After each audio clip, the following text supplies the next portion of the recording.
Sí, soy Federico Zaragoza, Alberic. Nací en Madrid en 1953, hijo de dos profesores, un profesor y una profesora. Mi padre era profesor de griego, mi madre de historia, y yo hice lo mismo que ellos. Me crié en Madrid, hice allí todos mis estudios, primero en el Liceo Francés y luego en la Facultad de Filosofía y Letras. Estudié dentro de Filosofía y Letras, la rama de Filología Hispánica, y me he dedicado toda la vida a dar clases de lengua y literatura españolas en un instituto, primero en Madrid, y he estado también en Menorca, estuve en Toledo, y luego al final, en el año 95, me vine ya a Santa Pola, donde estuve los últimos años de mi carrera. Mi padre es de Alcoy, mi padre nació de una familia acomodada de Alcoy, y se crió en Alcoy, fue a los Salesianos, estudió en los Salesianos de Alcoy, y en 1900, bueno, da igual los años, pues no me voy a acordar de ninguno. Cuando tenía 15 años se fue a estudiar a Valencia, había acabado sus estudios en Alcoy y se fue a estudiar a Valencia, el bachillerato. Y entonces en Valencia le pilló la guerra. Bueno, estaba en el bachillerato superior, supongo, le pilló la guerra. Estudió allí los comunes de Filosofía y Letras, que él también hizo Filosofía y Letras, y estuvo hasta el final de la guerra en Valencia. Al final de la guerra se volvió a Alcoy, ya había acabado el curso o lo que fuera, y le pilló el final de la guerra en Alcoy. Estuvo aquí un tiempo, luego ya tenía 18 años, hasta que fusilaron los falangistas, detuvieron a su tío Evaristo Botella, que era o había sido alcalde de Alcoy. Evaristo Botella fue al ayuntamiento a arreglar los papeles para reabrir su imprenta y buscarse la vida, dedicarse a trabajar en algo. Y entonces le cogieron los falangistas y le fusilaron en un juicio de estos sumarísimos. Llegó el indulto de Madrid, que lo pidieron, pero lo escondieron cuidadosamente para podérselo cargar. Y en esa situación de pertenecer a una familia marcadamente republicana, porque su otro tío, Juan Botella Asensi, había salido para el exilio a México, estamos ya en el año 39, mi abuela le dijo, mira, márchate de aquí porque aquí eres de familia republicana y no te van a dejar ni respirar. Entonces mi padre se fue a Madrid, acabó la carrera, hizo sus estudios de filología clásica en Madrid y ya se quedó allí. Allí conoció a mi madre, que había nacido en Madrid, nació en Madrid, nunca se movió de Madrid, de hecho vivió toda su vida, y se casó con ella unos años más tarde, en el año 50, y tuvieron 5 hijos, uno de los cuales el segundo soy yo. Mi madre se llamaba Luisa Alberic, era de una familia liberal, digamos, madrileña, se estudió en el Instituto Escuela, y luego en el Instituto López de Vega de Madrid. En guerra mi madre se fue a Barcelona porque trasladaron a su padre a Barcelona, que trabajaba en la naval. Su madre, Luisa Barrio, también se encontró trabajo en Barcelona y pasaron toda la guerra allí. Al final de la guerra volvieron a Madrid y ya pues no, se conocieron en el Instituto López de Vega, donde mi padre era profesor, a los 21 años, y mi madre tenía 16 y era alumna. Y luego ya pues se quedaron en Madrid y se casaron allí, tuvieron allí toda su vida. Y yo volví a Alicante en el año 95, después de vivir también toda mi vida, bueno, en Madrid y en otros sitios, pero sobre todo en Madrid, porque a Alicante yo tenía cariño desde pequeño. Habíamos venido aquí a visitar a mis abuelos durante toda mi infancia y juventud, digamos. Entonces volví a mi tierra con mi hijo en el año 95 y aquí me he quedado. Yo salgo del Liceo Francés en 1970. Me salté un año de un curso porque estaba un poco harto de la enseñanza francesa, podía hacerlo, podía aprobar, hacer el preu en verano, y hice el preu en verano. Y en octubre de 1970 me planto en la Facultad de Filosofía y Letras de la Complutense de Madrid. Yo era muy pardillo, yo tenía 17 añitos y no me enteraba mucho de nada, pero allí estaba en ebullicio en la universidad entonces. Había infinidad de partidos de todo tipo. No era el más importante el Partido Comunista, aunque eso es lo que parece que ha sido luego, sino en aquel momento una cosa se llama Partido Comunista de España Internacional, al que pertenecían algunos elementos, algunas personas, chicos y chicas de mi clase, y fueron los que me captaron, digamos. Yo, por el rollo familiar, por el rollo sobre todo de la evolución de la familia de mi padre, me consideraba muy de izquierdas, y entonces inmediatamente me arrimé. El Partido Socialista no tenía absolutamente nada allí, el Partido Comunista pues estaba en un momento muy conflictivo de paso al eurocomunismo, todo aquello, y a mí me interesaba algo un poco más rojo, un poco más radical, digamos. Y entonces el Partido Comunista de España Internacional, que luego pasó a ser el Partido del Trabajo de España y que no llegó nunca a presentarse a las primeras elecciones, a las 7, porque no nos dejaron, era donde yo me sentía más a gusto. Era un partido pequeño, de corte maoísta. Entonces Mao todavía no había pasado nada de lo que luego se descubrió más tarde de Mao. Teníamos unas ideas muy idealistas sobre China. Rusia era un país que ya era un país revisionista para nosotros y que no eran dignos de nuestra atención. Y bueno, empecé a militar ahí en tercero de carrera realmente, pero bueno, en primero y segundo estuve muy implicado, muy metido en todo. Bueno, yo asistía a todas las manifestaciones, todos los mítines. Resultó que tenía buena voz, que como se puede oír en este vídeo, que ya no tengo, pero tenía una voz muy potente y entonces allí no había megáfonos ni nada y yo era de los que les tocaba gritarle a los compañeros de vamos todos fuera, compañeros, o vamos a subir a la clase o vamos a no ir a clase, ¿no? La policía estaba entonces dentro de la universidad, o sea, los grises, los que se llamaban entonces porque iban vestidos de gris, coexistían con nosotros en las aulas. Yo daba clase en la universidad con policías dentro de las aulas para evitar que hiciéramos desmanes o asambleas o lo que sea. Y la Universidad Complutense entonces era enormemente casposa. Cuando llegó el franquismo se limpió la universidad de elementos rojos, que fueron los exilios los que sobrevivieron, entonces se colocó debidamente en todas las facultades de la Universidad Complutense a gente afín al franquismo, cuya pretensión era desrojizar la facultad, las facultades, vamos, sobre todo las más cañeras, como pueden ser Derecho, Filosofía y Letras, Medicina, las facultades que menos adictas al régimen, digamos. Entonces, bueno, pues ahí estaba yo, dando voces y pegando carreras y haciéndome mayor poquito a poco y haciéndome un poco menos tonto. Yo me afilié al partido realmente en tercero. Primero y segundo yo no militaba, a ver, era afín, era simpatizante de aquella gente estupenda, pero yo realmente no milité hasta tercero. Tercero ya estaba yo en la especialidad. La especialidad entonces se empezaba en tercero, primero y segundo en los comunes, tercero, cuarto y quinto era la especialidad.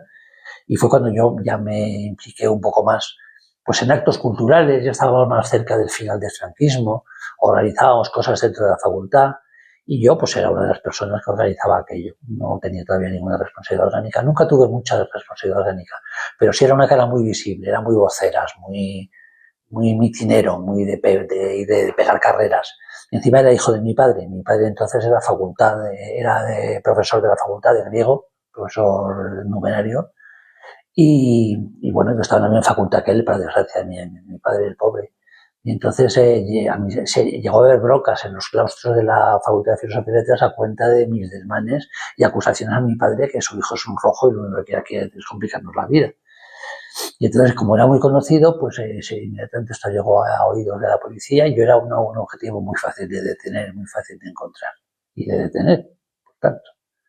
Paralelamente, como era hijo de mi padre, que no dejaba de ser profesor de la facultad, que a su vez mi padre tenía muy buenos amigos, entre ellos el entonces rector de la universidad, que era Ángel González, pues seguramente mi padre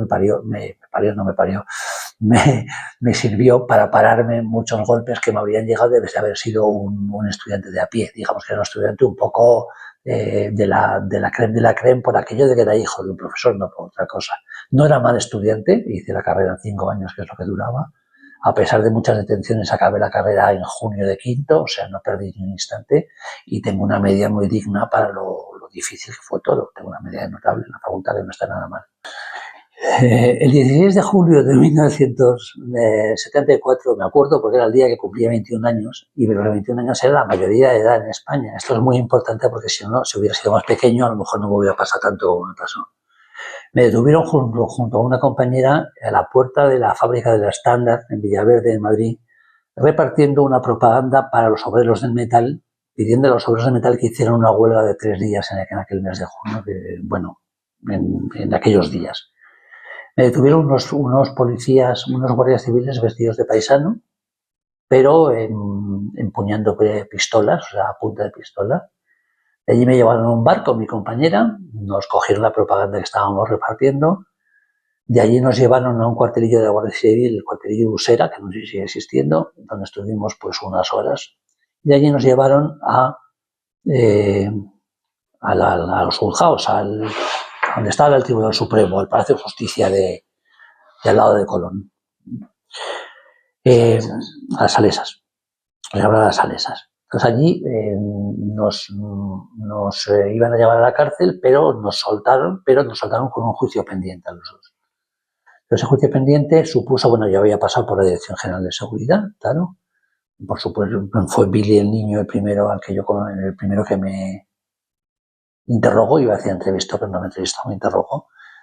Billy el niño todo el mundo le conoce, no voy a hablar de él. Entonces de allí salimos con un juicio por propagandas ilegales. Como las cosas tardaban bastante, ese juicio no se celebró hasta, digamos, el mes de febrero o marzo del año 75. Mientras tanto, yo entonces estaba en cuarto de carrera. Empecé quinto de carrera, que en el curso 74-75, o sea, en octubre del 74, y en enero del 75 me volvieron a detener en la facultad en una manifestación o algo así. Me llevaron otra vez a la Dirección General de Seguridad y ahí sí se sacarme la manga una cosa que le gustaba mucho al régimen entonces, que era poner unas multas gubernativas muy altas de dinero en aquella época, y en este caso fueron 200.000 pesetas, y nosotros, que éramos más rojos que nadie, decidimos que esas multas no había que pagarlas, que había que cumplir la prisión sustitutoria que correspondía a aquello, que eran 2 meses. Entonces me llevaron a la cárcel de Carabanchel. Todavía no se había celebrado el primer juicio, el juicio del top, pero fue la primera vez que ingresé en la cárcel de Carabanchel a finales de enero del 75. Ahí estuve mis 2 meses con todos los del 1001, que entonces estaban allí, con Marcelino Camacho y Soto y Sabonito, toda aquella gente, de los que me hice muy amigo. La verdad, era una gente encantadora que me sirvió de mucho, porque yo iba absolutamente aterrorizado, claro. Estuve allí 2 meses, me soltaron en el mes de marzo y apenas 15 días más tarde me volvieron a detener en la facultad. O sea, yo volví a ir a clase y tal, y yo iba de prudente porque la había pasado muy mal, o sea, con esas edades, estar en la cárcel sin calefacción ni nada, hacía un frío espantoso en Carabanchel, y estar sometido pues a un régimen disciplinario que realmente a los políticos entonces no era un régimen duro, pero sí había verjas, claro, había rejas y no te podías ir de allí, que era lo más tremendo, ¿no? Me dediqué a estudiar todo lo que pude esos 2 meses. Bueno, en marzo me vuelven a detener. Me ponen una multa todavía más grande porque me acababan de soltar. Esta vez me detuvo Billy el niño en la calle. Iba yo a una reunión en el barrio de Vallecas. Entonces me detuvo a mí y a todos los que íbamos a aquella reunión. Aquí está claro que hubo un soplo, porque era una reunión del comité de la Facultad de Filosofía y Letras del partido, me parece que era. Nos detuvieron a todos, nos encontramos todos allí metidos, fuimos todos a la cárcel, todo el grupo, pero el importante era yo. Como acababa de salir, la siguiente multa ya fueron 300.000 pesetas. Pero había un tope en las leyes de orden público entonces, que la máxima multa gubernativa se podía poner era de 200.000. O sea, fueron otras 200.000 que no pagué, pero fueron 400.000 pesetas en total que le dirle al régimen. Y entonces pues estuve allí otros 2 meses, salí en junio, me presenté a los exámenes que pude, algunos me lo dejaron hacer más o menos online, diríamos ahora, más o menos a distancia, de trabajos tal, desde la facultad, y en ese mismo mes de junio, después de ese estupendo semestre de entradas y salidas de la cárcel, de 4 meses en total en la cárcel, y ya llevaba 3 detenciones en mi corta vida, acabé la carrera en junio, que sí estoy muy orgulloso siempre de ello. Evidentemente, bueno, me prohibieron entrar en la universidad ese segundo semestre, además, o sea, el tiempo que no estuve en la cárcel no podía entrar en la facultad, porque el rector me prohibió como elemento pernicioso que asistiera a clase. Cuando mi padre pidió si podía asistir a exámenes, aquel mismo señor, no sé si estaría escrito por ahí, lo tuvo mucho tiempo, me mandó creo que sí que está, me mandó un oficio permitiéndome ir a la facultad a exámenes, explicándome que aquellas multas, que aquella prohibición no quería hundirme a mí en la miseria el resto de mi vida, porque podría haber perdido la carrera, que ya la tenía a punto de acabar. Me dejaron acabar la carrera. Algunos profesores, en los que ya andaba más flojo en las asignaturas, más o menos izquierdas, me ayudaron mucho. O sea, estoy muy agradecido a aquella gente. Y en el mes de julio me llamaron a la mili. Bien, aquel juicio del Tribunal de Orden Público, que se celebró, pues eso, en los primeros meses del año 75, me llevaron desde la cárcel. Yo estaba en una de las multas en la cárcel y me llevaron esposado al juicio. Estaba toda mi clase detrás. El presidente de aquel tribunal, que se llamaba Mateu, que por cierto le asesinó la ETA unos años después, me prohibió volverme. O sea, yo no vi a mis compañeros de clase, pero creo que estaban absolutamente todos detrás de mí. Y aquel juicio fue un poco una mamarrachada. Hay que decir que todo el mundo tenía muy claro que el franquismo se acababa. El Tribunal del Público estaba en plena actividad en el 75, en el primer semestre del 75, pero era relativamente fácil que no pasara nada. De hecho, a mí, como lo que yo había alegado cuando me detuvieron la Guardia Civil es que llevaba la propaganda no escondida dentro del pantalón, como dijeron ellos, sino sujeta por el cinturón para que fuera más cómodo sacármela de allí. Pues aquello coló. Supongo que habría influencia también del rector de la Universidad de Complutense, que era un señor muy fascista, pero era amigo de mi padre de alguna manera, se conocían desde hace mucho tiempo. Seguramente hubo alguna petición de piedad por parte de la Universidad Complutense, y entonces salí absuelto, salimos yo y mi compañero salimos absueltos de aquel juicio. Entonces me llevan a la mili en julio, digo me llevan porque yo no podía hacer las milicias universitarias, que normalmente hacían al acabar la carrera, yo la tenía acabada. A mí no me dejaron por rojo, porque estaba fichado. Entonces me llevaron a la mili pura y dura, la mili normal. La diferencia es que la mili normal eran 15 meses reales, entonces, de estancia en el cuartel entonces, y las milicias universitarias eran 2 veranos. Uno de campamento y otro ya de mandar tropa, que de teniente o de alférez, con lo cual era mucho más leve. Aquello estaba pensado, las milicias universitarias aquellas estaban pensadas para no interrumpir los estudios de los alumnos. O sea, que yo podía hacerse incluso en tercero o cuarto de carrera o en quinto ya. Entonces, no, a mí no me dejaron hacerlo. Yo era perverso y supongo que yo era un premio, lo de las milicias. Entonces me llevaron de soldado de tropa. De hecho, en la mili no me dejaron pasar nunca de cabo. Hay que decir que yo era licenciado en Filología Hispánica y en aquel entonces, en el 75, había un enorme número de compañeros míos de filas, compañeros míos de soldaditos, de reclutas, analfabetos. Había, sobre todo, me acuerdo muy bien porque había muchos, a mí me llama mucha atención ese detalle, muchos canarios y muchos gallegos. ¿Dónde era la mili? En Madrid. A mí me tocó en Madrid un poco por chiripa, porque se iba por sorteo. Entonces había gente de toda España, pero por lo que sé había muchos gallegos y muchos canarios y ninguno de ellos sabía leer ni escribir. ¿Por qué digo esto?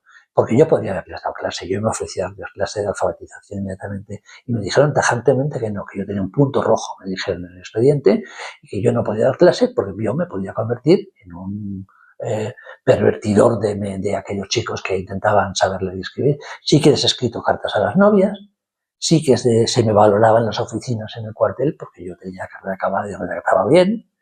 Sí que era más o menos respetado y odiado, supongo, a la vez por los sargentos y porque yo era el único que tenía carrera acabada de todo aquel cuartel, que yo recuerde, que yo sepa.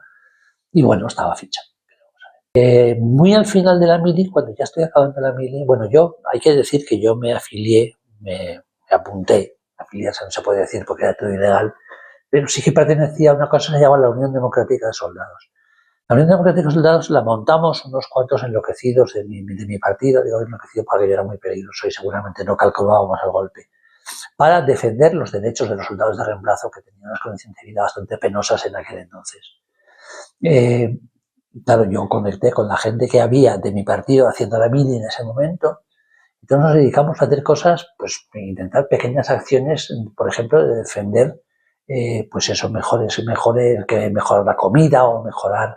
Yo no tenía pase pernocta. El pase pernocta quería decir que tú podías irte a casa todas las tardes si estabas en el pueblo donde tú vivías, que era el caso.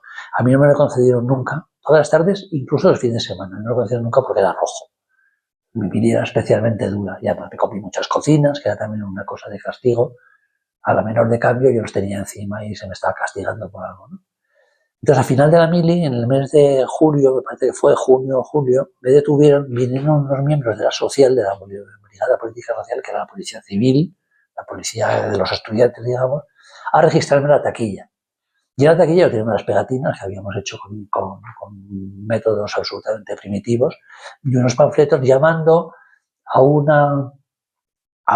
boicot del desayuno un día, que seguramente aquello habría salido mal de todas, pero bueno, salió mal porque no se pudo hacer. Y me detuvieron por aquello. Entonces me llevaron con toda aquella propaganda, luego me llevaron a mi casa, que ellos eran amables señores, y en mi casa tenía también más propaganda y más cosas, y me lo pillaron todo. Con anécdotas muy curiosas. Mis padres ya estaban hasta las narices, me habían detenido 3 veces. Esta era la 4ª detención. Y mis padres estaban absolutamente desesperados. Esa vez creo que ni siquiera estaban en Madrid, estaban de vacaciones en Alicante precisamente, y bueno, vivían unos tíos míos allí, se hicieron cargo, tenía que haber testigos, de allí me llevaron al cuartel otra vez, a un calabozo, y en ese calabozo estuve 4 meses. Esos 4 meses solo en un calabozo supusieron que yo acabé la mili dentro del calabozo y por tanto supusieron 2 meses más de mili. porque mientras tanto a mí se me acabó la mili, me cogieron en junio, mi mili se acababa en julio y estuve hasta noviembre, estuve en aquel calabozo, o sea, estuve casi más de, no me acuerdo, pero mucho tiempo, a mí sí me hizo mucho tiempo. Saqué de mala manera la biblioteca del cuartel, que curiosamente tenía unas obras literarias, que algún capitán o algún coronel algo ilustrado, había una biblioteca que no usaba nadie, pero que estaba relativamente bien, gracias a lo cual pasé aquellos 4 meses leyendo como un loco, me leía todo a bien Miró, que estaba en la biblioteca, bastante de Aldós, que a mí me gustaba mucho, bueno, toda la novelística del siglo XIX que pude pillar estaba allí, y mi padre anduvo en todo ese tiempo moviéndose muchísimo, pero todavía estaba pendiente de un consejo de guerra para que me pedían 12 años de cárcel. Ya no era ninguna tontería aquello. O sea, ya era, se me juzgaba por sedición. Y bueno, que es una sedición, quiere decir el levantar a las tropas contra sus mandos o algo así, que entendí yo. Entonces yo a través de una ventanita que tenía en la celda, me obligaban a asistir a todos los actos con todos los soldaditos, artilleros éramos, porque era artillería aquello, todos los artilleritos allí formando para subir la bandera, para bajar la bandera, esas cosas que se hacen en los cuarteles. Entonces me obligaban a asistir a aquello a través de la ventana de mi celda. Allí me pasó de todo, desde visitas de capitanes borrachos que venían a medianoche y me hacían estar allí de pie firmes, descalzo en un suelo helado, mientras ellos me intentaban adoctrinar sobre la importancia de ser fiel a la patria y esas cosas. No fue bastante siniestro. Eso de allí bastante tocado el mes de noviembre.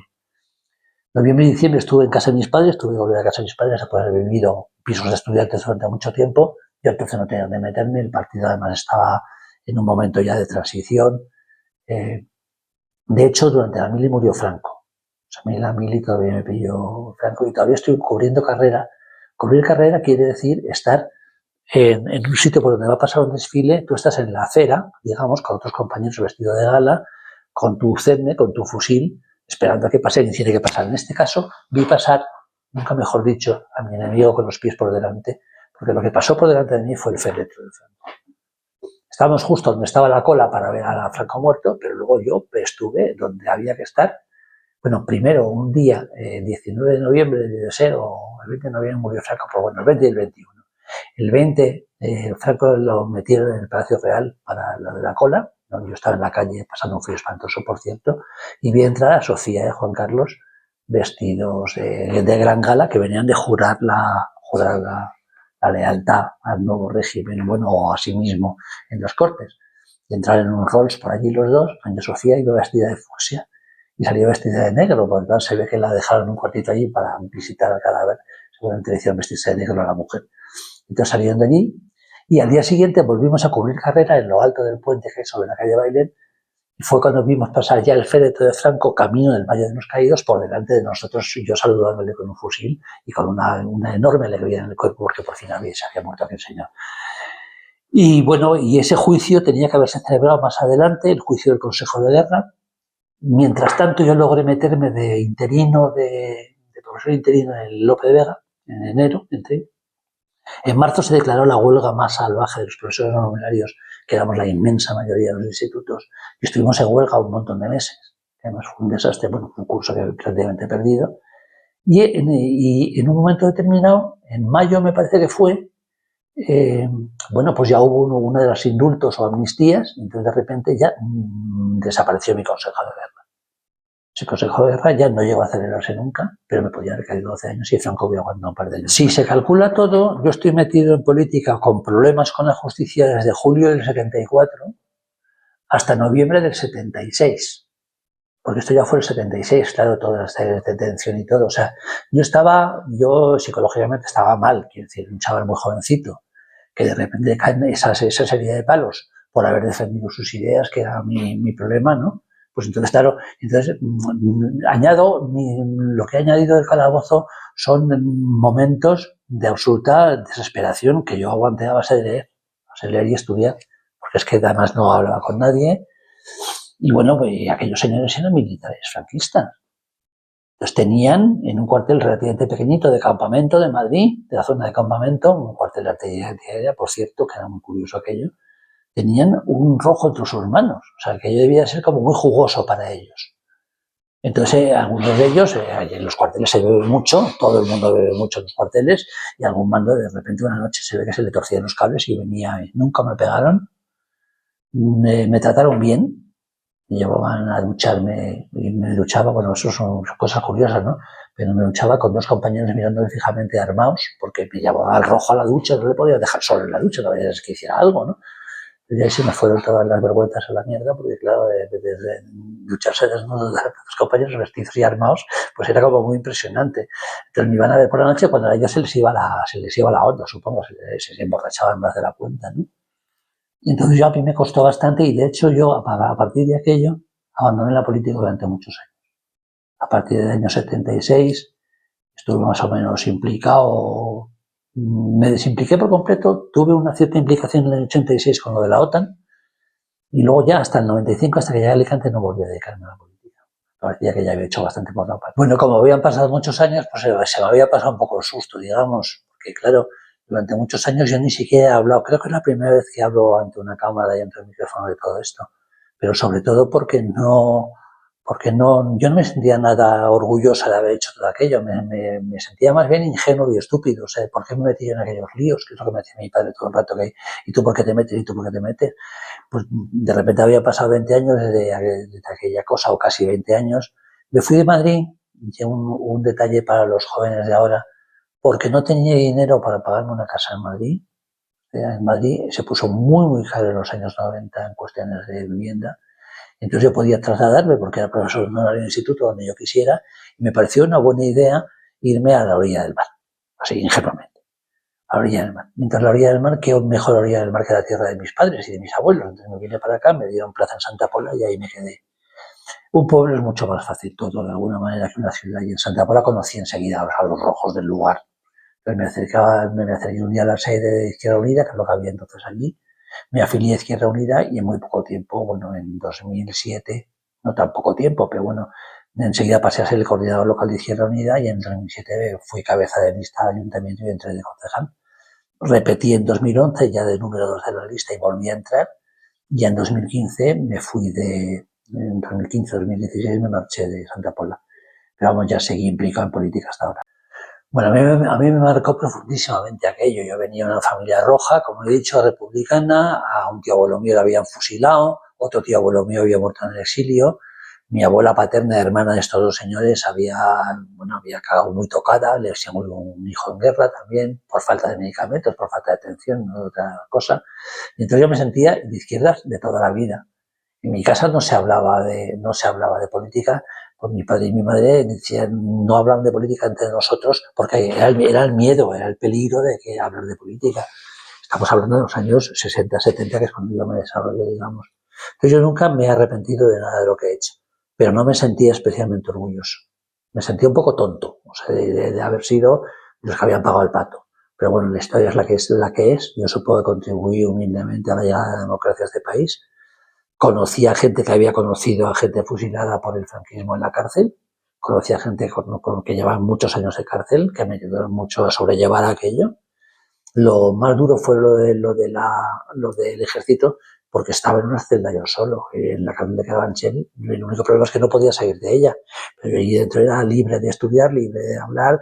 Nos hacíamos nuestra comida, nuestro desayuno, nuestra cena, en un grupo de presos políticos, y era mucho más llevadero. Entonces yo creo que si esto volviera a ocurrir, que espero que no vuelva a ocurrir nunca, yo creo que uno tiene que defender sus ideas y defender lo que hay. Pero nunca estuve especialmente orgulloso de esto, ya digo, no me arrepiento, pero no estoy especialmente orgulloso. Después, muchos años después, he hablado de todo esto. Durante muchos años me pareció que eso no le interesaba a nadie. En los años 80 hubo un bajonazo de la militancia política en España, porque la democracia no era todo lo que nos pensábamos que podía llegar a ser, ni muchísimo menos. Y entonces hubo en los 90 pues hay cierta, también por el aznarismo, por luchar contra lo que había sido el gobierno de Aznar, entonces ya te implicas y vuelves. De todas formas, yo creo que la política hay que tomarse en las pequeñas dosis y que hay momentos de la vida que hay que abandonarlo porque no, o menos que uno tenga o mucha pasión por la política o mucha ambición de que se va a hacer rico, y en mi caso desde luego nunca me hice rico, A mí la política me ha costado mucho dinero, de lo cual tampoco me arrepiento. Y bueno, pues ahí están las cosas y eso es lo que hay.